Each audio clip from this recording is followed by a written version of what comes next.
అనంతమైనటువంటి శత్రువులను గెలవగలిగినటువంటి వాడు. అంటే ఆయన పేరు చెప్తే శత్రువులకు కూడా మనసులో ఆయన అన్నాడంటే అనుమానపడక్కర్లేదంటాడు. దుర్యోధనుడు కూడా అన్నాడు ఆ మాట.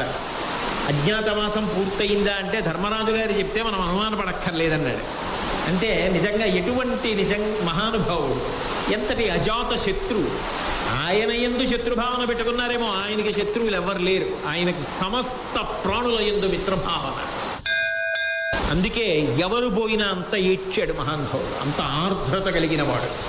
కాబట్టి శాస్త్రవజైత్ర తేజమున సమస్త శత్రువులను బాహ్యంలో కూడా గెలవగలిగినటువంటి గొప్ప తేజోమూర్తి అయి సర్వదిశల్ వెలుగంగా అన్ని దిక్కులు వెలిగిపోయేటట్టుగా ఐంద్ర నక్షత్రయుతుండుగా జ్యేష్ఠ నక్షత్రంలో శశి ప్రకాశజయోన్నతమైన అష్టమిన్ చంద్రుడు జ్యేష్ఠ నక్షత్రంతో కూడి ఉన్నటువంటి పంచమి తిథి నాడు, అష్టమి తిథి నాడు మిత్రముఖ గ్రహ ప్రతతి మేలుగా సూర్యుడు మొదలైనటువంటి గ్రహాలన్నీ మంచి ఉచ్చస్థితిలో ఉండగా అభిజిత్ లగ్నంలో ఆ ధర్ముని యొక్క అంశలో మహానుభావుడైనటువంటి ధర్మరాజు గారు పుట్టారు.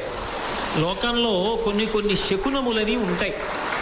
ఒక్కొక్కరి యొక్క జననం జరిగినప్పుడు, ఒక్కొక్కరి యొక్క జననం జరిగినప్పుడు కాదు, అటువంటి మహాత్ములు పుట్టిన విషయం చెప్పినా కూడా వెంటనే లోకమంతా చల్లబడుతుంది, శాంతి పొందుతుంది, ఆనందాన్ని పొందుతుంది. దానికి ప్రబల ఉదాహరణ భారతంలోనే కనపడుతుంది. ధరణీసురులాదిగా ఉర్వరలో గల సర్వభూతవర్గం బెల్లన్ పరమోత్సవముందెను గుణశరణ్యుడగు ధర్మ జన్మ దినమునన్. ధర్మరాజు గారు ఏ రోజున ఈ భూమి మీద పుట్టాడో ఆ రోజున ధరణీసురులాదిగా అనుకోకుండా బ్రాహ్మణులందరూ కూడా ఎంతో సంతోషాన్ని పొందారు. లోకంలో ఉన్న వాళ్ళందరూ కూడా పరమ సంతోషాన్ని పొందారు. ఎవరు? కేవలముగా మనుష్యులు మాత్రం కాదుట, సర్వభూత వర్గం బెల్లం, సమస్త ప్రాణులు సంతోషించాయిట. సమస్త ప్రాణులు ఎప్పుడు సంతోషిస్తాయి? చల్లగా ఉండాలి, నీరు దొరకాలి, తాము అంకురమై వృద్ధిలోకి రావాలి. అలా జరగాలి అంటే సృష్టి బాగా ఎప్పుడు జరుగుతుంది? వర్ష ఋతువులో జరుగుతుంది. అప్పటిదాకా నేల మీద పడిపోయిన గింజలన్నీ మొక్కలవుతాయి, గడ్డి పెరుగుతుంది. వేళ పట్టున వర్షం పడిందనుకోండి, మిగిలిన రోజులన్నిటా తినడానికి కావలసినటువంటి అన్నం దొరుకుతుంది. కాబట్టి లోకమంతా చల్లబడింది, సమస్త ప్రాణులు సంతోషించాయి. అంటే ఇది చెప్తుంటేనే నా కంఠం సరిపోనంత గట్టిగా చెప్పవలసిన రీతిలో ఒక్కసారి ఏదో దేవతలు అక్షతలు కురిపించారా అన్నంత చప్పుడయ్యేటట్టుగా ఏమి మొదలుపెట్టినప్పుడు రాకూడదా? ధర్మరాజు గారు పుడతాడు ఇంకా అనేటప్పటికంత ప్రకృతి సంతోషపడిపోయింది అంటే భారతదేశ పౌరులుగా మనము ఎంత సంతోషపడాలి. ఇటువంటి వాంగ్మయానికి మనం వారసులం. రామాయణ భారత భాగవతాలు మావి. ఈ రామాయణ భారత భాగవతాలు చదువుకుని ధర్మానుష్ఠానం చేసి లోకశాంతికి పరితపించేటటువంటి జాతి మాది అని మనందరం ఎంత ఉల్లాసంతో, ఎంత ఆనందంతో జీవించవలసినటువంటి విశేషం. అంత గొప్ప వారసత్వ సంపద కలిగిన వాళ్ళం మనం. కాబట్టి ధరణీసురులాదిగా ఉర్వరలో గల సర్వభూత వర్గం బెల్లన్, ఈ భూమి మీద కలిగి ఉన్నటువంటి సమస్త ప్రాణులు ఆనందపడ్డాయి. పరమోత్సవముంది. అన్ని ప్రాణులు కూడా ఎందుకో తెలియదు, వాటికి తెలుసా? చీమకి తెలుస్తుందా, కుక్కకి తెలుస్తుందా, దోమకి తెలుస్తుందా, అలా వెళ్ళిపోయే గొంగళి పురుగుకి తెలుస్తుందా, పెరుగుతున్న గడ్డి పరక్కి తెలుస్తుందా, ఎండిపోతున్న చెట్టుకు తెలుస్తుందా, భూమిలో ఉన్న గింజకి తెలిసిందా? ధర్మరాజు గారు పుట్టారు, కుంతీదేవి అడిగింది పాండురాజు గారు ఇంత గొప్ప వరం అడగమన్నాడని కాదు. ధర్మము గురించి ప్రస్తావన వచ్చినప్పుడు చల్లబడిపోవలసిందే. అటువంటి మహానుభావుడు పుట్టాడు, లోకము చల్లబడింది, ధర్మం నిలబడింది, అధర్మం పోయింది. అంటే వాళ్ళ శక్తి అటువంటిది, ఆ ధర్మరాజు గారి గొప్పతనం అటువంటిది. అందుకే ధర్మరాజు గారి గురించి చెప్పుకుంటే ధర్మం నిలబడుతుందయా అన్నారు. కాబట్టి సమస్త భూతములు కూడా పరమోత్సాహాన్ని పొందాయి. గుణశరణ్యుడకు ధర్మ జన్మ దినమునన్. ఎప్పుడూ కూడా ధర్మాన్ని అనుష్ఠించాలి అనేటటువంటి ప్రబలమైనటువంటి ఇచ్ఛ కలిగినటువంటి ధర్మరాజు గారు పుట్టినటువంటి రోజున లోకములన్నీ కూడా అంత గొప్ప శాంతిని పొందే, అంత చల్లబడింది. అందరి మనసులు చల్లబడ్డాయి. ఈ దేశానికి ఓ లక్షణం ఉంది. ఆశీర్వచనం పెద్ద పెద్ద శ్లోకాలతో మంత్రాలతో చెయ్యక్కర్లేదు. అందరూ బాగుండాలి అంటే ఒకటే మాట అంటారు, చల్లగా ఉండాలి, నువ్వు చల్లగా ఉండాలి, నీ ఇల్లు చల్లగా ఉండాలి, నీ మనసు చల్లగా ఉండాలి, నీ కడుపు చల్లగా ఉండాలి, నీ మనసు చల్లగా ఉండాలి, మీ ఊరు చల్లగా ఉండాలి, ఈ దేశం చల్లగా ఉండాలి. చల్లబడింది అంటే దాని అర్థం ఏమిటో తెలుసా? ఈశ్వరానుగ్రహం కలిగింది. ఈశ్వరానుగ్రహం దేని వలన కలుగుతుంది? ధర్మము వలన అని నేను మీకు ముందే మనవి చేశాను. ధర్మరాజు గారు పుట్టిన తరువాత మరి జాతకర్మ చెయ్యొద్దు, కొడుక్కి పేరు పెట్టాలి. పాండురాజు గారు ఈ పిల్లవాడికి పేరు పెట్టాలి కదా అని ఆలోచన చేస్తున్నాడు. శతశృంగం మీద బోలెడంతమంది మునులు ఉన్నారు. పాండురాజు గారి జీవిత చరిత్ర సామాన్యమైన చరిత్ర, ఎంతో అద్భుతమైన రీతిలో కొడుకుబుట్టాడు. నిజంగా ఒకటి ఆలోచించండి, వాడు ఏ అంతఃపురంలోనో పుడితే ఇంత గొప్ప ధర్మరాజు గారు పుడతాడా? ఇలా పుట్టే అవకాశం ఉందా? పాండురాజు గారి యొక్క తేజస్సుకి గొప్పవాడే పుడతాడు. కుంతీదేవి యొక్క మహాత్మ్యములకు చాలా గొప్పవాడే పుడతాడు. కానీ ధర్మదేవత ఎందుకు వస్తాడు? అప్పుడు అది శాపమా, లోకమునకు అనుగ్రహమా? లోకమునకు, పాండురాజుకు, కుంతికి, మాద్రికి కూడా అనుగ్రహమే. అధర్మం నశించాలి. దానికి ఎవరు ఛామూర్తులై నిలబడగలరో వాళ్ళని పరమేశ్వరుడు ఎంచుకుంటాడు. ఆ రాటుకి పోటుకి గురైన ధర్మమును తప్పకుండా భగవంతుని యొక్క పాదములను విడవకుండా నిలబడగలిగిన ప్రజ్ఞ కలిగిన వారెవరో వారిని ఎంచుకుంటాడు ఆయన. తప్ప కష్టం వస్తే విచలితులైపోయి ధర్మాన్ని వదిలిపెట్టేసే వాళ్ళని పరమేశ్వరుడు మాత్రం ఎలా ఎంచుకోగలడు? అందుకే పాండురాజు గారిని ఎంచుకున్నాడు. అందుకే ఆయన కడుపున పుట్టాడు ధర్మరాజు గారు. దాన్ని బట్టి అర్థం అమ్మట్లా, ఈ అనుగ్రహం పెద్దవాడైన పాండురాజు వల్ల ఇంత అనుగ్రహాన్ని, ఇంత ప్రేమని అనుభవించిన ధృతరాష్ట్రుడు పొందగలిగాడా? అంటే నీ మనస్సు ఎటువంటిదో, భావములు ఎటువంటివో దానిని బట్టే ఈశ్వరుడి యొక్క అనుగ్రహం. ధృతరాష్ట్రుని యందు మాత్సర్య బుద్ధి, లోభము, తనవారు వృద్ధిలోకి రావాలన్న కోరిక ప్రబలము. అదే పాండురాజు అయితే అలా కోరుకున్నవాడు కాడు. ఎక్కడ నిస్వార్థ బుద్ధి ఉందో అక్కడ అంతరించిపోయిందనుకున్న వంశాన్ని పరమేశ్వరుడు నిలబెట్టాడు. ఎక్కడ స్వార్థ బుద్ధి ఉందో అక్కడ నాకు కొడుకు పుట్టేశాడు కదా అని చెప్పి ఎన్ని కుయుక్తులు చేసి తండ్రి లేని బిడ్డల్ని మట్టు పెట్టాలనుకున్నా వాళ్ళ చేతుల్లోనే వీళ్ళు మడిసిపోయి వాళ్ళు రాజ్యాధిపత్యం పొందారు. ధర్మో రక్షతి రక్షిత, ధర్మము కాపాడుతుంది తండ్రి, ధర్మము కాపాడుతుంది తండ్రి, ధర్మము కాపాడుతుంది దైవమయ్యి. కాబట్టి ధర్మాన్ని పట్టుకో అని మనకి నేర్పుతుంది. అందుకే పాండురాజు శరీరం విడిచిపెట్టి కీర్తివంతుడయ్యాడు. శరీరంతో దీర్ఘాయుష్మంతుడై ధృతరాష్ట్రుడు అపకీర్తి మూట కట్టుకున్నాడు. నీకు ధర్మం మీద నిశ్చయాత్మకమైన బుద్ధి లేనప్పుడు ఎంత ఆయుర్దాయం పొందావన్న దాని వల్ల పొందే ప్రయోజనం ఉండదు. 100 అశ్వమేధములు చేశాడు అన్న కీర్తి ధృతరాష్ట్రుడికి దక్కిందా? పెనువేప విత్తు అనిపించుకున్నాడు. పాండురాజు తొందరగా వెళ్ళిపోతే మాత్రం ఆయన పేరు శాశ్వతమైనటువంటి కీర్తిని పొందిందా, పొందలేదా?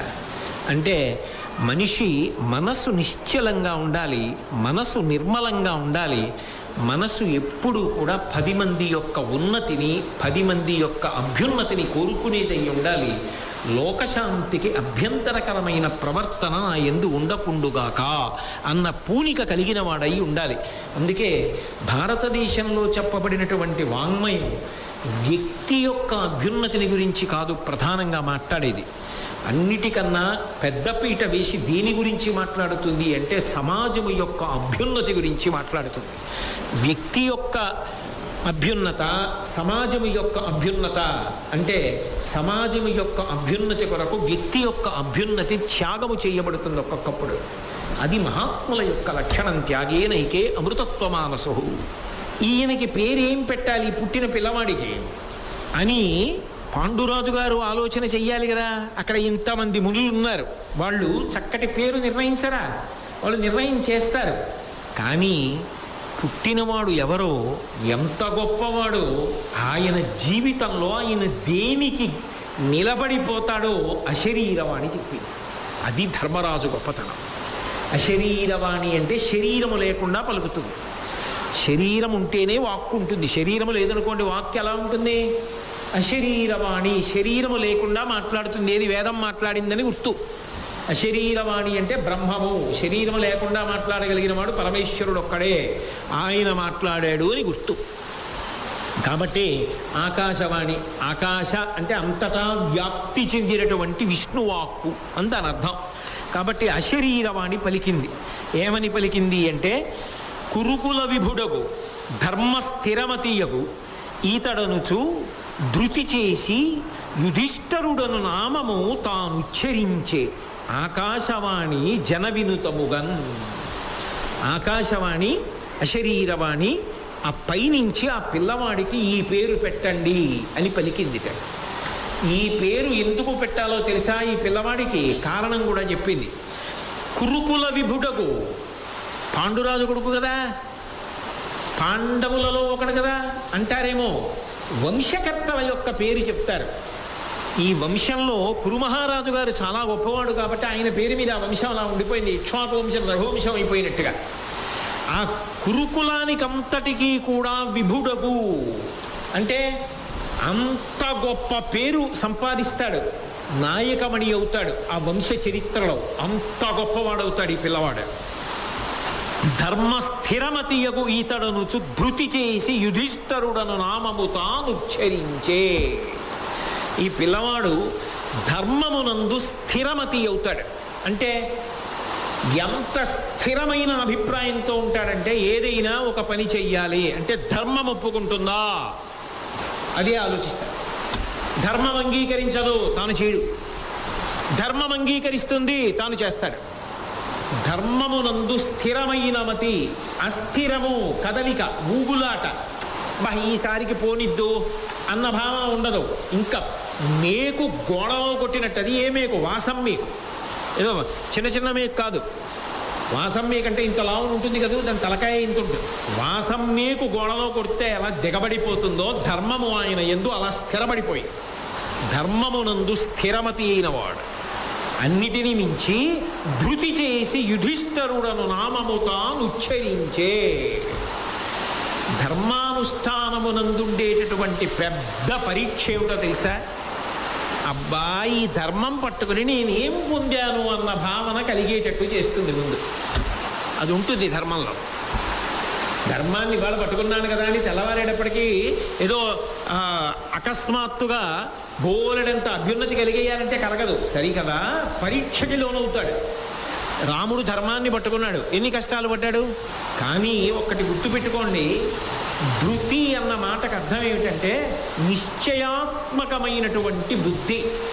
ఇవాళ కష్టపడినట్టు కనపడుతోందేమో, కానీ ఇది మాత్రం శాశ్వతమైనటువంటి ఫలితాన్ని ఇచ్చి తీరుతుంది. రైతు పొలాన్ని దున్నుతున్నప్పుడు, నారుమడి వేసినప్పుడు, సస్యరక్షణ చేసినప్పుడు, పెంచి మొక్కలు పెద్ద చేసినప్పుడు, కోతలు కోసినప్పుడు చాలా కష్టపడతాడు. ఇంత కష్టపడ్డా ఆ కంకుల నుండి ధాన్యాన్ని రాల్చి గాదిలో పోసినప్పుడు దాని వంక చూసి కష్టాన్నంతటినీ మరిచిపోతాడు. కష్టం లేకుండా ఫలితం ఎక్కడి నుంచి వస్తుందండి? ధర్మ మార్గాన్ని విడిచిపెట్టి ప్రవర్తించిన నాడు సుఖము ఉత్తర క్షణం కనబడుతుంది. మీరు ఈ మాట బాగా పట్టుకోవాలి. నేను చాలా చాలా గంభీరమైన మాట మాట్లాడుతున్నాను. ధర్మాన్ని విడిచిపెట్టేశారనుకోండి, ఉత్తర క్షణంలో ఒక సుఖాన్ని పొందవచ్చు. ఏం ధర్మమయా ఆయన అలా చెప్తాడు, భారతంలో ఏదో ఉందంటాడు, ధర్మరాజు అంటాడు, అదంటాడు, ఇదంటాడు. ధర్మాన్ని వదిలిపెట్టే చీకట్లో అలా ఎవరో పెడుతోంది అమాయకురాలు, మెళ్ళో గొలుసు లాగేయి అన్నాడు అనుకోండి, అప్పటికో గొలుసు వచ్చింది. కానీ అది చూస్తున్నవాడు ఒకడు ఉన్నాడు, వాడు లెక్కలోకి తీసుకుంటాడు. నువ్వు చేసినటువంటి బంగారము యొక్క అపహరణకి, ఒక కులకాంత కళ్ళ వెంట పడినటువంటి నీటికి నువ్వు నీ వంశం బాధపడిన నాడు ఇలాంటి గొలుసులు ఒక 100 కిలోలు తెచ్చినా నిన్ను కాపాడవు. కాబట్టి నేను చెయ్యని ఈ పని. ఇవాళ నా దగ్గర డబ్బు లేకపోతే కష్టపడతాను, ఒక్క పూట అన్నం తింటా, ఒక పూట లేకపోతే మంచినీళ్ళు తాగి పడుకుంటా, గుళ్ళో ప్రసాదం తింటా, తప్ప నేను చేయనటువంటి పని అనాలి అంటే ధర్మం మీద నమ్మకం ఉండాలి. ధర్మానుష్ఠానమునందు ఒరిపిడి ఉంటుంది. ఆ ఒరిపిడి తట్టుకున్నవాడెవడో వాడు శ్రద్ధ కలిగినవాడు. కాదు, ఈ క్షణంలో నాకు సుఖం కావాలి, ఏది ఎలా పోతే నాకేమిటి, ధర్మంతో నాకు సంబంధం లేదనుకున్నాడు అనుకోండి, ధర్మాన్ని గాలికి వదిలేస్తే ఏదైనా అనుభవించవచ్చు. కానీ ఇవాళ అనుభవించేది ఏదుందో అది కొన్ని నిమిషాలు ఉంటుంది, అథవా కొన్ని గంటలు ఉంటుంది. నువ్వు అధర్మాన్ని పట్టుకొని సంపాదించినది ఏదుందో దానికి ఫలితాన్ని ఈశ్వరుడు ఇచ్చినప్పుడు కోట్ల జన్మలు అనుభవించవలసి. ఎందుకు చేస్తావా పని? నాకు ఇప్పుడు సుఖం కన్నా నాకు ధర్మం కావాలి. నేను శాస్త్రప్రోక్తమైనటువంటి ధర్మాన్ని పట్టుకొని దాని వలన ఒరిపిడిని పొంది కష్టాన్నైనా పొందుతాను, కానీ ధర్మాన్ని వదిలి సుఖాన్ని మాత్రం పొందాను. అంత నమ్మకంతో నిలబడి ఎన్ని కష్టాలైనా తట్టుకుంటాడు. దేనికోసం అంటే ఆ ధర్మం కోసం. అతనికి ఆ ధర్మం మీద ఉండే నమ్మకం అది ఏం చేస్తుందో తెలుసా? అతని చరిత్రగా మిగిలిపోయేది కాదు. బాగా జ్ఞాపకం పెట్టుకోండి. ఒక వ్యక్తి పుట్టి ఒక వ్యక్తి వెళ్ళిపోయిన తర్వాత అతని చరిత్ర, ధర్మాత్ముల యొక్క చరిత్ర అతనికి ఒక్కడికి సంబంధించిన చరిత్ర కాదు. యుగములతో, దేశముతో, కాలముతో సంబంధము లేకుండా కొన్ని కోట్ల మందిని తీర్చిదిద్ది లోకమునకు శాంతినివ్వగలిగినటువంటి కరదీపిక. ఆ ధర్మరాజు గారి కథ చదువుకుని ఎందరో ధర్మాన్ని పాటిస్తారు. ఆ ధర్మరాజు గారి కథ చదువుకుని ఎందరో శ్రద్ధ పొందుతారు. నమ్మకంతో ఇవాళ కష్టం వచ్చిన ధర్మాన్ని పట్టుకుంటాను తప్ప నేను అధర్మం జోలికి వెళ్ళను. నేను తేలిక మార్గాల్లో ఏ సుఖాలను పొందను. నాకు ధార్మికమైనటువంటి భోగమే కావాలి అనేటటువంటి కృతనిశ్చయాన్ని పొందాడనుకోండి. అంత కృతనిశ్చయాన్ని పొందినవాడు ఏమయ్యాడు అన్నారనుకోండి, మహా అయితే పుణ్యాలు చేసిన వాడు శరీరం వదిలిపెట్టిన తర్వాత స్వర్గానికి వెళ్ళారు. దానికి ప్రమాణం పురాణాలు, కావ్యాలు, శాస్త్రములు. ధర్మరాజు గారు శరీరంతో వెళ్ళాడు స్వర్గానికి, సశరీరుడై స్వర్గానికి వెళ్ళాడు. చాలా దృష్టాంతం. ఎంతమందికి ధర్మమునందు అనురక్తి కల్పిస్తోంది ధర్మరాజు గారి యొక్క చరిత్ర. అంత గొప్ప కుమారుడు ఈ కడుపున పుట్టబోతున్నాడు. కాబట్టి ఆ పుట్టినటువంటి పిల్లవాడు ఉన్నాడే, వాడు ఎంత పరీక్షకు కూడా తట్టుకుని జీవితంలో ధర్మానుష్ఠానం చేస్తాడు. అంత గొప్ప ధర్మానుష్ఠానము చెయ్యగలిగినటువంటి వాడు, ఒరిపిడిని తట్టుకోగలిగిన వాడు, ధృతిని పొందినవాడు, ధర్మమునందు ప్రబల విశ్వాసముతో ఎన్ని కష్టాలు వచ్చినా ఈ పట్టుకున్న ధర్మం నన్ను ఒకనాడు ఉచ్ఛస్థితికి తీసుకెడుతుంది, అది నన్ను కాపాడుతుంది తప్ప ఇది వదిలిపెట్టి నేను సుఖాన్ని పొందినది తాత్కాలికమే. శరీరముతో ఉన్నప్పుడు, శరీరము పడిపోయిన తరువాత నా చరిత్ర, ఈ మూడు కూడా సువర్ణాధ్యాయములుగా మిగిలిపోవాలి అంటే, ధర్మం ఒక్కటే శరణ్యము అన్న పూనికను పొందాలి అంటే అది మాటలతో విషయం కాదు. అటువంటి తరగని ధృతి, అంత విశేషమైనటువంటి నమ్మకం, అంత శ్రద్ధ నీ కొడుకు పొందుతాడు. ఈ పిల్లవాడు పొందుతున్నాడు కాబట్టి ఈ పిల్లవాడికి మేము పేరు ఉంచుతున్నాం అని అశరీరవాణి పెట్టింది పేరు. ధర్మమునందు ఎప్పుడూ నమ్మకము పోకుండా ఎన్ని కష్టములలో కూడా ధర్మాన్ని మాత్రమే పట్టుకుని విజయమును సాధించి కీర్తివంతమైన చరిత్రను మిగల్చుకుంటాడు కాబట్టి ఈ పిల్లవాడికి యుధిష్ఠరుడు అని పేరు ఉంచుతున్నాం. మునులందరూ విన్నారు, ధర్మరాజు గారు విన్నాడు. అదే కదా ఆయన కోరుకున్నది, అదే కదా కుంతీదేవి కోరుకున్నది. పరమానందాన్ని పొందారు. పొంది ఆ పేరే ఉంచుతున్నాను కొడుక్కి. ఇంకింతకన్నా పాండురాజు గారికి ఆనందం ఏమిటండి? ఏ లోకంలో ఉన్నా పాండురాజు గారు ఎంత ఆనందపడుంటాడు. అటువంటి ఆనందపడతారు. వీడు రాజు అవుతాడా అవడా అన్న బెంగ నాకు లేదు. కురుకుల విభుడవు, వీడు రాజు అవుతాడు. కేవలం సింహాసనం కాదు, ఈ పిల్లవాడు ఎంత గొప్పవాడు అవుతాడు అంటే వీడు గుణములన్నిటికీ కూడా నిధి అవుతాడు. కాబట్టి ఇటువంటి పిల్లవాడిని కన్నందుకు నా కీర్తి నిలబడుతుంది. ఎంత సంతోషాన్నో పొందాడు. కుంతీదేవి ఎంతో సంతోషించింది, మాద్రి ఎంతో సంతోషించింది. ఆ తరువాత మళ్ళీ వేరొక కుమారుణ్ణి కూడా పొందమన్నప్పుడు బలపరాక్రమములు విశేషముగా ఉన్నవాణ్ణి కనమని అప్పుడు చెప్పాడు పాండురాజు గారు. ఎందుకని? పైన ధర్మం యొక్క రక్ష ఉంది. ఎంత బలం ఉన్నా ఒక తొందరపాటు ఉందనుకోండి, పైన ధర్మం తొందరపాటు లేకుండా దిద్దుతుంది. వీళ్ళే అన్నాడు అనుకోండి ధర్మరాజు, అన్నగారి మీద భక్తితో తండ్రితో సమానం, ఎలా ఆగిపోతాడు. మరి పాండురాజు గారి పోలిక ఆగుతాడు అన్నగారి కోసం. అన్నగారి కోసం ఆగితే వీడి బలం వల్ల లోకమునకు అపకారం ఉండదు. అందుకని ధర్మరాజు గారి వెనక విశేష బలవంతుడి కను. అప్పుడు వచ్చాడు భీముడు, తర్వాత వచ్చాడు ఇంద్రుడి యొక్క అనుగ్రహం చేత అర్జునుడు, వాయువు యొక్క అనుగ్రహం చేత భీముడు, ఇంద్రుడి యొక్క అనుగ్రహం చేత అర్జునుడు వస్తే అశ్వినీ దేవతల యొక్క అనుగ్రహం చేత మాద్రి సంతానంగా నకుల సహదేవులు వచ్చారు. నిజంగా నేను మీకు మహాభారతంలో కుంతి అన్న శీర్షికతో మాట్లాడుతున్నప్పుడు చెప్పాను, లోకంలో తన సవతికి పిల్లలు లేరు, ఇక పిల్లలు కలిగే అవకాశం లేదు. తాను ఒకప్పుడు దుర్వాస మహర్షిని సేవించింది కాబట్టి తనకి వరం ఉంది. వరం ఉంది కాబట్టి ఇవాళ తన భర్త కోరిక తీర్చింది, తన భర్త తండ్రి అవడానికి అవకాశం ఇచ్చింది. అది మామూలుగా కాదు, ఇంతటి మహాత్ముల్ని ముగ్గురిని కనిచ్చింది. భర్త సంతోషానికి కారణమైంది. కానీ కుంతీదేవి తల్లి ఇంత కీర్తి పొంది సంతోషిస్తుంటే మాద్రి చిన్న ముఖం చేసుకుని, అయ్యో నేను ఎప్పుడు అలా చేయలేదు కదా, నాకు వరం లేదు కదా, నేను తల్లిని కాలేను కదా అని బాధపడుతుందా పడదా? అది పాండురాజు యొక్క గొప్పతనం. పాండురాజు కుంతి వలన సంతానాన్ని పొందానని మురిసిపోయి కుంతిదేవిని ఆదరించడం కాదు. అరే చిన్న భార్య మాద్రి బాధపడుతోందే, ఆమె తల్లి కావడానికి కారణం కావలసిన నేను వైక్లభ్యాన్ని పొందాను కదా, ఆమె బాధకి నేను కారణం కాకూడదు కదా. అందుకని కుంతిని పిలిచి అన్నాడు, నీకున్న మంత్రాన్ని మాద్రికి ఉపదేశం చెయ్యి అన్నాడు. కుంతీదేవికి స్వార్థం ఉందనుకోండి, నేను ఎలా ఉపదేశం చేస్తాను? కావాలంటే మీరు తండ్రి కావాలని కోరుకున్నారు, తండ్రి అయ్యారు. ఎందుకంటే ఆమె కూడా ముగ్గురు సంతానాన్ని దాటదు. ఎందుకంటే ఆ పద్ధతిలో ముగ్గురు సంతానాన్ని ఇవ్వాలి, దాటి వెళ్ళకూడదు. అందుకని ఆమె అంగీకరించలేదు కూడా. సంస్కృత భారతాన్ని పరిశీలిస్తే కనబడుతుంది. అందుకని 4వ సంతానాన్ని పొందదు ఆవిడ. కానీ ఆమె ఎంత ఉదార చరిత అంటే సవతిని చెల్లెలిగా చూసి నాకు సంతానం కలిగింది, ఆమెకి సంతానం కలగకపోతే చిన్నబుచ్చుకోదు.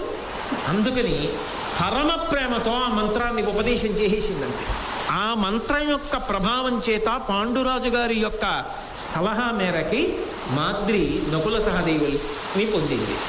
ఇప్పుడు కిందమముని శాపం చేత జీవితమంతా అంధకార బంధురమైపోయింది, నేలపడిపోయింది అనుకున్న పాండురాజు జీవితం శతశృంగం మీద ఉన్న ఎన్ని వసంతాలతో నిండిపోయింది, ఎంత ఆనందంతో నిండిపోయింది. అంత సంతోషంతో మిగిలిపోయాడు పాండురాజు గారు. అంత సంతోషంతో కుంతి ఉంది, అంత సంతోషంతో మాద్రి ఉంది. అక్కడ ధర్మరాజు గారు పుట్టేశారని ఇక్కడ గాంధారి కడుపు బాగుతుంది. లోపల బుద్ధి ఎక్కడికి పోతుంది? నాకంటే కళ్ళు లేవు కానీ ముందు పుడితే బాగుండేదే, పుట్టలేదు అడికే పుట్టాడని ఏడవకుండా ధృతరాష్ట్రుడు ఉన్నాడని మీరు అనగలరా? లోపల బుద్ధి మంచిది కానప్పుడు ఈశ్వరానుగ్రహం రమ్మంటే ఎక్కడి నుంచి వస్తుంది? నిన్ను నువ్వు సంస్కరించుకో. ఉద్ధరేణ ఆత్మనాత్మానం. నీకు ఆకలిస్తే అన్నం నువ్వు తినాలి, నీకు దాహం వేస్తే మంచినీళ్ళు నువ్వు తాగాలి, నువ్వు బడలిపోతే నిద్ర నువ్వు పోవాలి. నువ్వు ఉద్ధరణ పొందాలంటే భారతం చదువుకుని నిన్ను నువ్వు బాగు చేసుకోవాలి తప్ప ముందు నా అంతరాత్మని శోధన చేసుకుని నేను నిర్మలమైనటువంటి మనసు పొందని నాడు ఈశ్వరుని యొక్క కృపకి పాత్రుడను కావాలని కోరుకున్నా పాత్రుడను కాలేదు. అందుకే ధృతరాష్ట్రుడు కాలేకపోయాడు, పాండురాజు కాగలిగాడు. ఈ భావనతో కుమిలిపోయిన వాడు పాండురాజు కాడు. మా అన్నకి సంతానం పుట్టేస్తారేమో బెంగబెట్టుకోవాలా, మనసుని ఈశ్వరుడి వైపు తిప్పాడు. ధర్మరాజు గారు ప్రభవించినప్పుడు అశరీరవాణి పలికి ఆయనకి నామకరణం చేసింది. కురుకుల విభుడగు ధర్మస్థిరమతీయగు ఈతడనుచు ధృతి చేసి యుధిష్ఠరుడను నామము తానుచ్చరించే ఆకాశవాణి జనవినుతముగన్. అదే పేరు మునులు స్థిరీకరించి ఆయనకి జాతకర్మ చేశారు. తదనంతర కాలంలో మాద్రియందు అనురక్తుడైనటువంటి పాండురాజు గారు శరీరాన్ని విడిచిపెట్టాడు. పాండురాజు గారితో పాటుగా మాద్రి సహగమనం చేసింది. ఆ సహగమనం చేసేటప్పుడు సంస్కృత భారతంలో ఉన్నటువంటి విషయాలు కూడా అక్కడక్కడ నేను కొద్దిగా కలిపి చెప్తున్నాను, వ్యాసభారతం మూలం కాబట్టి. తన బిడ్డలైనటువంటి నకుల సహదేవుల ఇద్దరి చేతుల్ని ధర్మరాజు గారి చేతిలో పెట్టి ఒక మాట చెప్పింది. తండ్రి లేనప్పుడు అన్నదమ్ముల్లో పెద్దవాడెవరుంటాడో అతను తండ్రితో సమానం. కాబట్టి మీకు తండ్రి అయిన పాండురాజు లేడు అని బెంగపెట్టుకోవద్దు. ఇక పైన ఈ ధర్మరాజే మీకు తండ్రి. ఈయన చెప్పినటువంటి మాటని ఔదల దాల్చి ఈయన చూపించినటువంటి మార్గంలో ప్రవర్తించి బతకండి అని చెప్పి శరీరాన్ని విడిచిపెట్టడానికి ఆమె కూడా సహగమనం చేసింది. అంటే కుంతి యొక్క హృదయము, పాండురాజు యొక్క హృదయము, మాద్రి యొక్క హృదయము శరీరములు వేరైనా ఒక్కటిగా ఉన్నాయి. వాళ్ళ ముగ్గురి యొక్క హృదయాలు ధర్మానికి పట్టాభిషేకం చేయడం ప్రధానం. అందుకే ఆమె శరీర పరిత్యాగం చేసేటప్పుడు కూడా ధర్మరాజు గారిని అనువర్తించండి అని తన కుమారులకు చెప్పి శరీర త్యాగం చేసింది. తరువాత అత్యంత క్లిష్టమైనటువంటి సందర్భం నిజానికి మిగిలిపోయినది కుంతి ఒక్కతే మిగిలిపోయింది. ఇప్పుడు ఆ కుంతి ఈ 5 కుమారులతో కలిసి శతశృంగ పర్వతం మీదైనా ఉండిపోవచ్చు. మునులందరూ ఉన్నారు కాబట్టి ఆ మునులందరితో కలిసి ఆమె అక్కడే తపస్సుకి సంబంధించినటువంటి జీవనం చెయ్యవచ్చు. మునుల దగ్గర పిల్లలు విద్యాభ్యాసం చెయ్యవచ్చు. కానీ రాసరికంలో ఉన్నటువంటి వాళ్ళు రాజ్యానికి ప్రజలకి దూరంగా ఉంటే కొన్నాళ్ళకి విస్మృతి కలుగుతుంది, వాళ్ళని మరిచిపోతారు. అది అత్యంత ప్రమాదకరమైనటువంటి పరిస్థితి. తన పిల్లలకి దక్కవలసినటువంటి సింహాసనం దక్కేటట్టుగా చూడడం తల్లిగా ఆమె కర్తవ్యం. అందుకే ఇప్పుడు ఈ 5 పిల్లల్ని తీసుకుని ఆమె హస్తినాపురానికి వెళ్ళాలి. ఏ స్త్రీకైనా జీవితంలో అత్యంత క్లిష్టమైన సన్నివేశం ఏమిటంటే ఆమెకు కలిగినటువంటి బిడ్డలకి సంబంధించిన విషయం గురించి చర్చ వస్తే అది చాలా కష్టంగా ఉంటుంది. అందున కుంతి లాంటి మహాపతివ్రత ఆ సందర్భాన్ని ఎదుర్కొనడం మరింత క్లేశకారకం. అక్కడ ఉన్నవాళ్ళు సామాన్యులు కాదు. దుర్యోధనాదులు, ధృతరాష్ట్రుడు మొదలైన వాళ్ళు ఉన్నారు. వాళ్ళు ఒక ప్రశ్న వెయ్యవచ్చు, వీళ్ళు పాండురాజు బిడ్డలు ఎలా అవుతారు, వీళ్ళు దేవతల యొక్క అంశాలలో దేవతానుగ్రహంతో వచ్చిన వాళ్ళు కదా అని. ఎందుచేత అంటే రాజ్యాధికారం ఎంత పనైనా చేయిస్తాయి, ఎంత మాటైనా అనిపిస్తాయి. కుంతి దూరదృష్టితో మునులతో కలిసి హస్తినాపురానికి వెళ్ళింది. ఇప్పుడు ఆ మునులు ధార్మికంగా వీళ్ళు పాండురాజు గారి సంతానమే, వీళ్ళు పాండవులు. కాబట్టి వీరిని మీరందరూ కూడా దగ్గరకు తీసుకుని వీళ్ళ చేత పాండురాజు గారికి జరగవలసినటువంటి అంత్యేష్టి సంస్కారానికి సంబంధించిన మిగిలిన క్రియలు ఏ ఉన్నాయో వాటిని పూర్తి చెయ్యండి అని పాండురాజు గారికి సంబంధించినటువంటి ఆ అస్థికల మూటని కూడా అప్పజెప్పారు. మునులు మాట్లాడారు కనుక కుంతీదేవి యొక్క కర్తవ్యం సులభతరమైంది. ధృతరాష్ట్రాదులు ఎదురు వచ్చి భీష్మాచార్యుల వారు మొదలైన వారు ఆమెకి స్వాగతం పలికి ఆ బిడ్డలతో కలిపి లోపలికి తీసుకెళ్ళారు. కానీ అక్కడ ఉన్నటువంటి వాడు దుర్యోధనుడు. అతనికి ఎప్పుడూ కూడా మాత్సర్యం.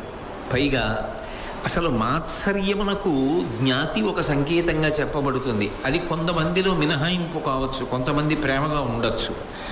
కానీ జ్ఞాతి అయినటువంటి దుర్యోధనుడికి ఎప్పుడూ కూడా ధర్మరాజు గారన్నా ధర్మరాజు గారి సోదరులన్నా కిట్టదు.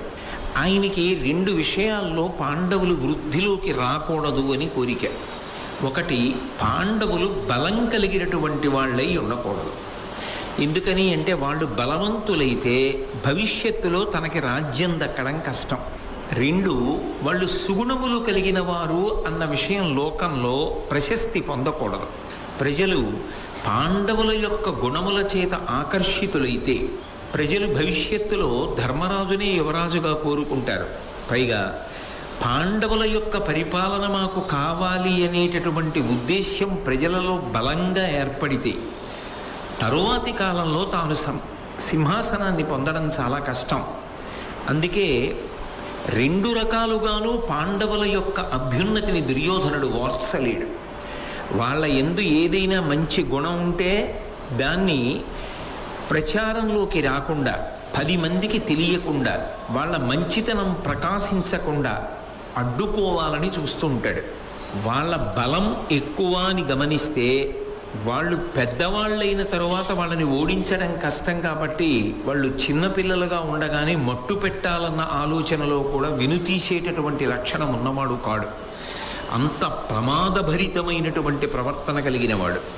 ఇంత ప్రమాదకరమైనటువంటి ప్రవర్తన కలిగినటువంటి దుర్యోధనుడు ధృతరాష్ట్రుని యొక్క పెద్ద కుమారుడు. ధృతరాష్ట్రుడికి దుర్యోధనుడి మీద ఎనలేని ప్రేమ. ఆ ప్రేమతో ఎంతకైనా తెగిస్తాడు. ఆ తెగించడంలో కూడా తన చేతికి మట్టెంటుకోకుండా తనకి ఏమీ తెలియనట్టు అమాయకత్వంతో కార్యాలని అమలు చేస్తాడు. తండ్రి కలిగిన పిన్నిధానమేలా అని లోకంలో ఒక నానుడి. తండ్రి బ్రతికి ఉన్నాడనుకోండి, దాన్ని మించిన పిన్నిధి ఇంకొకటి లేదు. బిడ్డల్ని అక్కున చేర్చుకుని కాపాడుకుంటాడు. అంతటి సమర్థుడు, ప్రజలలో అంత పేరు తెచ్చుకున్నటువంటి పాండురాజు గారు జీవించి లేరు. తల్లి కుంతీదేవి పాండురాజు గారు ఉంటే ఎటువంటి స్వేచ్ఛా స్వాతంత్ర్యములను కలిగి ఉంటుందో అంతటి స్వేచ్ఛా స్వాతంత్ర్యములను కలిగి ఉన్నది కాదు. ఆమె క్లిష్ట పరిస్థితిని ఎదుర్కొంటోంది. భీష్మద్రోణాదులు మహావీరులు. భీష్ముని యొక్క ఛత్రఛాయలలో ఆయన యొక్క భుజముల యందున్నటువంటి బలపరాక్రమముల వలన నిజానికి రాజ్యము శోభించి కాపాడబడుతోంది. అటువంటి పరిస్థితులలో ఎటువైపు నుంచి చిన్న అలజడి జరిగిన దానికి పాండవులే కారణమనేటటువంటి నెపాన్ని చూపించి పెద్దలకి పాండవుల్ని దూరం చేసే ప్రయత్నం చేస్తాడు దుర్యోధనుడు. నిజంగా అంత చిన్న వయస్సులో ధర్మరాజు గారు చూపించినటువంటి పరిణితి, ధర్మరాజు గారు చూపించినటువంటి సహనం శ్లాఘనీయం. ఎందుచేత నేను ఈ మాట అంటున్నానంటే, చాలా చిన్నవాళ్ళుగా ఉండగానే దుర్యోధనుడు ఒక లెక్క కట్టాడు. భీముడు ఉన్నంతకాలం పాండవుల్ని మట్టు పెట్టడం కుదరదు. చిన్న వయస్సులోనే భీముని యొక్క బలం అటువంటిది. ఒకప్పుడు భీముడు పసిపిల్లవాడిగా ఉండగా కుంతీదేవి మీదకి ఒక పులి దూకితే ఆమె తొందరపాటులో లేచి పరిగెత్తినప్పుడు ఆ చేతిలో ఉన్న పిల్లవాడు జారి కొండ శిఖరం మించి కింద పడిపోయాడు. ఆ పడినప్పుడు ఒక బండరాతి మీద పడ్డాడు. పడితే బండరాయి వ్రక్కలైపోయింది, కానీ పిల్లవాడికి ఏం అవ్వలేదు. పుట్టుకతో ఆయన అంతటి బలశాలి. సహజంగా దుర్యోధనుడి యొక్క కన్ను ఎవరి మీద ఉంటుంది? భీముడి మీద ఉంటుంది. దానికి తగినట్టే భీముని యొక్క ఉత్సాహం కూడా అటువంటిది.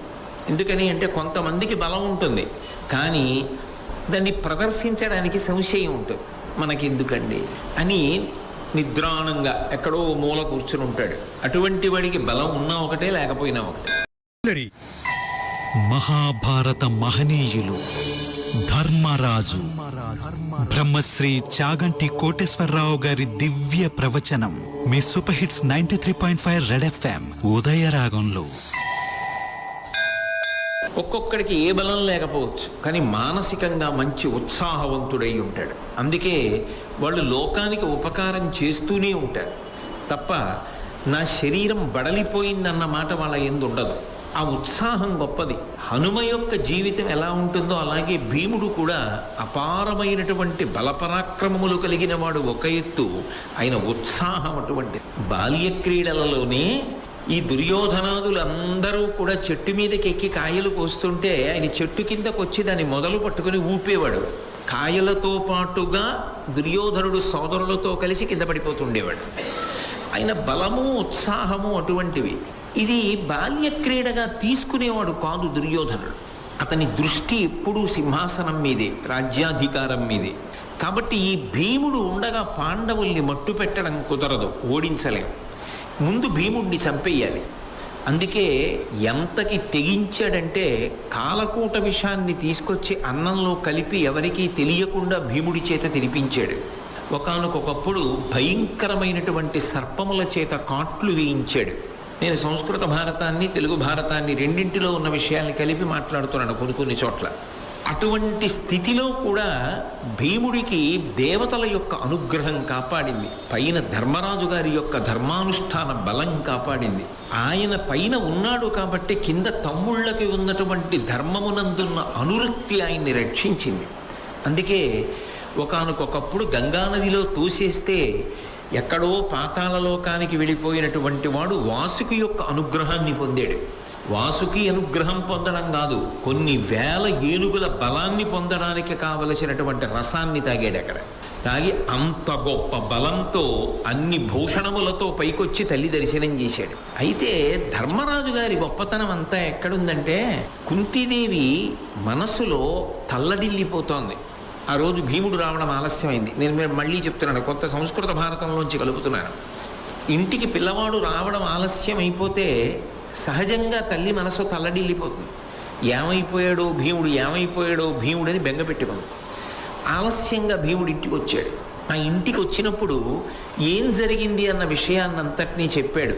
తనకి విషాన్నం పెట్టడం, దాని చేత మగత కలగడం, అది తన ప్రాణహరణం చెయ్యలేకపోవడం, గంగానదిలో తోయించడం, తాను గంగలోకి వెళ్ళిపోవడం, పాతాళలోకానికి వెళ్ళడం, వాసుకి మొదలైనటువంటి వారిని దర్శించడం, దానికి తోడు ఆ కుంతీదేవి యొక్క తాతగారు కూడా అక్కడ ఉండడం చేత ఆయన దర్శనం కూడా పొందడం, వాళ్ళందరి యొక్క అనుగ్రహాన్ని పొంది ద్విగుణీకృతమైనటువంటి బలంతో తాను పైకి రావడం, ఇవన్నీ చెప్పాడు.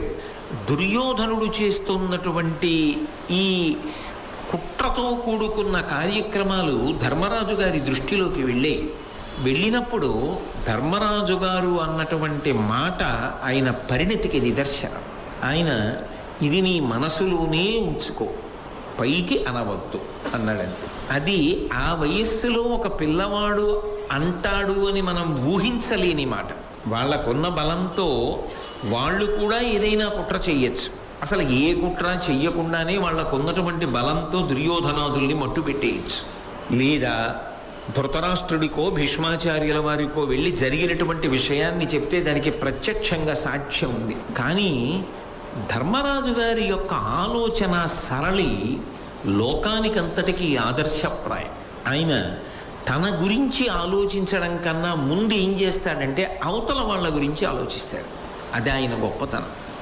సాధారణంగా నాబోటిగాడి జీవన శైలి ఎలా ఉంటుందంటే, ఎంతసేపు నా గురించినటువంటి ఆలోచన, నేను ఎలా రక్షింపబడాలి, నేను ఎలా క్షేమంగా ఉండాలి, నన్ను నేను ఎలా కాపాడుకోవాలి అని ఆలోచన చేస్తూ ఉంటాను. కానీ ధర్మరాజు గారి గొప్పతనం ఎక్కడుందంటే, ఆయన ఇతరుల యొక్క సంతోషాన్ని ఆలోచిస్తాడు.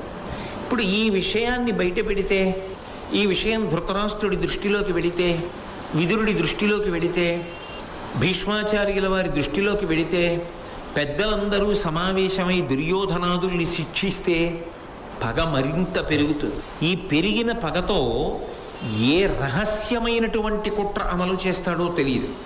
తన సోదరులలో ఎవరికైనా ప్రమాదం ఏర్పడవచ్చు. అన్నిటినీ మించి ఒకవేళ దుర్యోధనుడికి ఏదైనా అపకారం జరిగినా, ఒకవేళ పెద్దలు ఏదైనా శిక్ష వేసినా పెద్ద తండ్రి అయినటువంటి ధృతరాష్ట్రుడు బాధపడతాడు. ధర్మరాజు గారి దృష్టికోణం ఎలా ఉంటుందంటే, ఆయనకి తమ్ముడైనటువంటి పాండురాజు మరణించాడు. పాండురాజు మరణించాడనేటటువంటి క్లేశం నుంచి ఇంకా పెదనాన్నగారైనటువంటి ధృతరాష్ట్రుడు పైకి రాలేదు. ఇంత శోక సముద్రంలో ఆయన ఉండగా తన బిడ్డలు, పాండురాజు బిడ్డలు ఇంత దారుణమైన స్థాయికి వెళ్ళిపోతున్నారు అన్న విషయం ఆయన దృష్టిలోకి వెడితే ఆయన దానికి మరింత నొచ్చుకుంటాడు.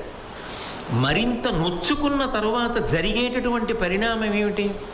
ఖచ్చితంగా ధృతరాష్ట్రుడు దుర్యోధనుడిని దూరం చెయ్యడు. తనని అంటే ధర్మరాజుని, ధర్మరాజు యొక్క సోదరుల్ని దూరంగా పంపించే ప్రయత్నం చేస్తాడు. అది తర్వాతి కాలంలో ధృతరాష్ట్రుడు అమలు చేసిన ప్రణాళిక. రాజధానిని ఇచ్చినప్పుడు ఖాండవప్రస్థం ఇచ్చాడు. పేరు తెచ్చుకుంటున్నారన్నప్పుడు వారణావతానికి పంపించాడు. దూరంగా పంపించేస్తాడు. ఇద్దరూ కలహించకూడదు అన్న వంక పెట్టి పాండవులను దూరంగా పెట్టి ప్రజలకి దూరం చేస్తాడు. ప్రజలకి దూరం చేస్తే ప్రజలకి పాండవులకు మధ్య ఉండవలసినటువంటి సమన్వయం పోతుంది. అది పోయిందనుకోండి, భవిష్యత్తులో తాను రాచరికానికి వెళ్ళే అవకాశం ఉండదు. తన గుణములు శోభించవు. తన తల్లి ఏ ప్రణాళికతో, ఏ లక్ష్యంతో, ఎంత కష్టపడి శతశృంగం నుంచి హస్తినాపురానికి వచ్చిందో ఆ ప్రణాళిక నెరవేరదు. ఇన్ని కారణముల దృష్ట్యా ఆ విషయాన్ని చెప్పడం కన్నా చెప్పకుండా గుండెల్లో దాచుకోవడం మంచిది. ఎవరో రక్షిస్తారన్న దానికన్నా వాళ్ళ 5గురు తల్లితో కలిసి జాగ్రత్త పడడం మంచిది. అక్కడే ఉండడం మంచిది. పెద్దల యొక్క సమక్షంలోనే ఉంటే కొంతలో కొంత భయం దుర్యోధనుడికి ఉంటుంది. వాడి కుట్ర బయటికి వచ్చేస్తే తెగించే అవకాశం వస్తుంది. ఎందుకంటే తండ్రి రక్షణ కొడుక్కుంది దుర్యోధనుడికి. సోదరుల బలం ఉంది, హస్తినాపురంలో ఉన్నాడు, బంధుబలగం ఉంది, పక్కన శకుని మేనమా ఉన్నాడు. ఇన్ని బలగాల మధ్యలో ఉన్నవాడు దుర్యోధనుడు.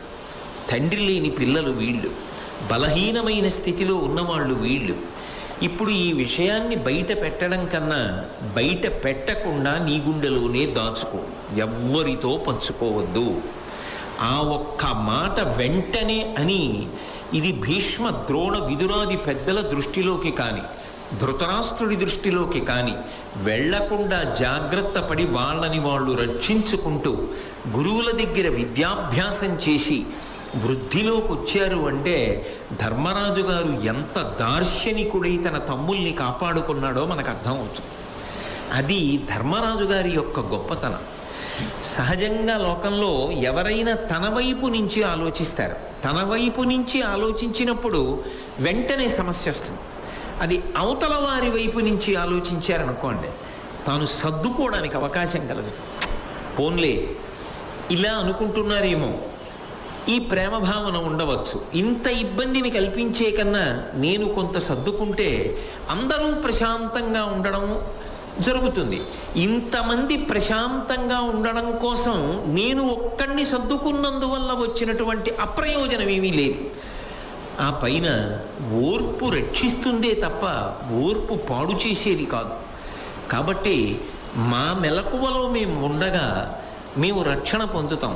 ఇప్పుడు చెప్పడం వల్ల ప్రయోజనం కన్నా అప్రయోజనం ఎక్కువ కలుగుతుంది. ఎంత మంత్రాంగమో చూడండి, ఎంత దూరదృష్టితో ఆలోచిస్తాడో చూడండి.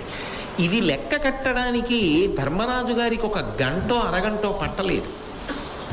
మీరు భారతాన్ని జాగ్రత్తగా పరిశీలిస్తే చాలా చిన్న వయస్సులో ఉన్నటువంటి ధర్మరాజు తమ్ముడు భీమసేనుడికి జరిగినటువంటి కుట్ర తెలుసుకున్నప్పుడు ఉత్తరక్షణం ప్రతిస్పందించి ఇది నీ గుండెలలోనే ఉంచుకో అని అన్నప్పుడు మీరు కొంతసేపు భారతాన్ని చదవడం ఆపి ధర్మరాజు గారిలా ఎందుకు అని ఉంటాడు అన్నది ఆలోచిస్తే తరువాతి కాలంలో చాలా ఘట్టాలలో ధర్మరాజు గారి యొక్క ప్రవర్తన ఇలాగే ఉంటుంది.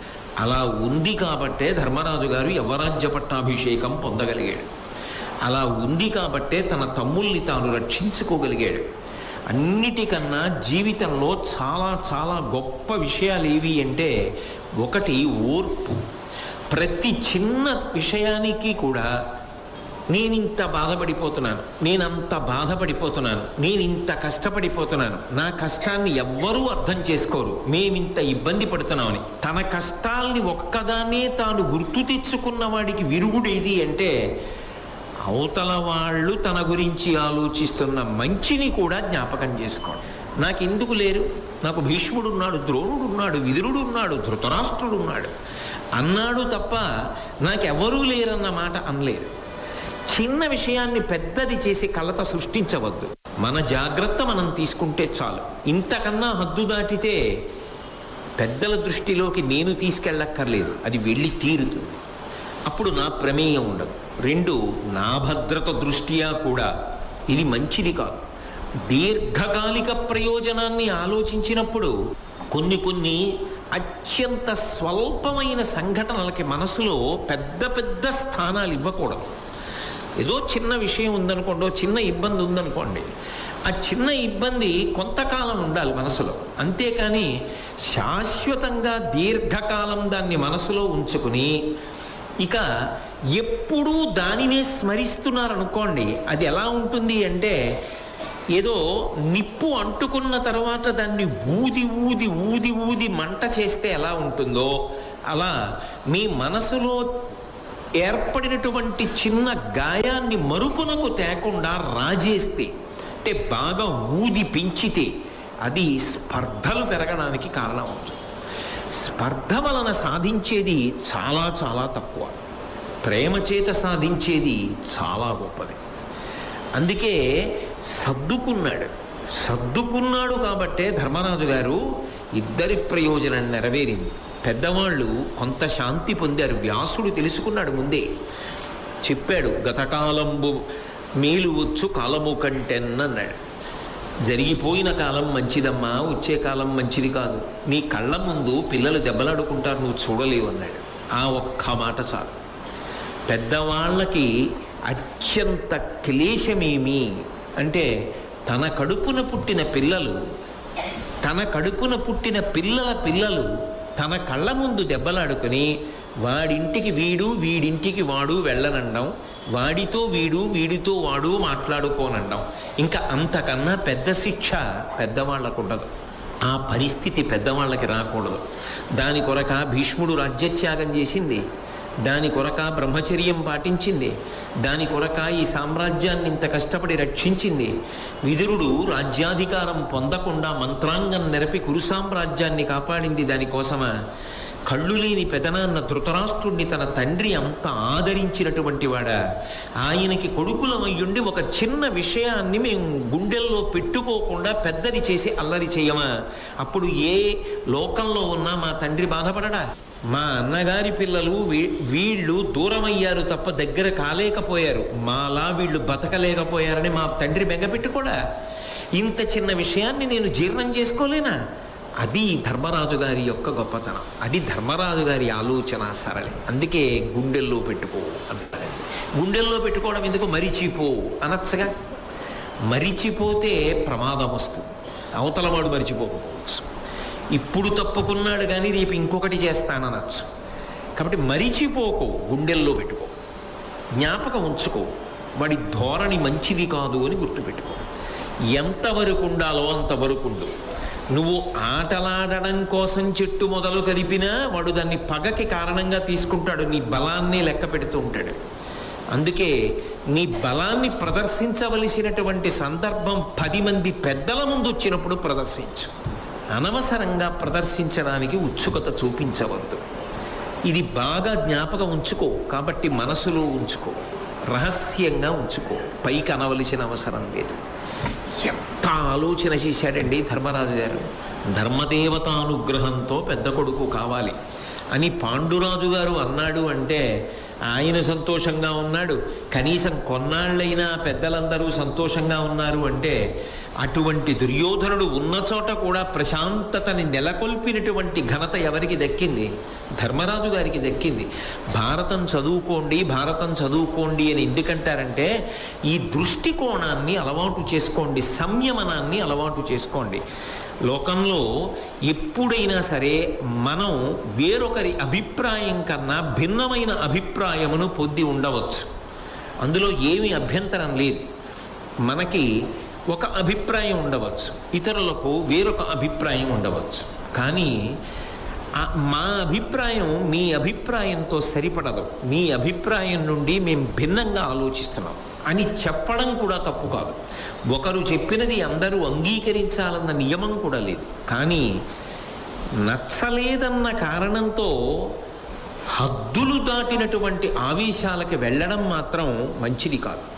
అన్నిటికన్నా మనుష్యుల యందుండవలసినటువంటి ప్రధానమైనటువంటి లక్షణం అభిప్రాయముల యందు భేదము ఏర్పడినప్పుడు సంయమనము పాటించడం అనేటటువంటిది అత్యంత అవసరం.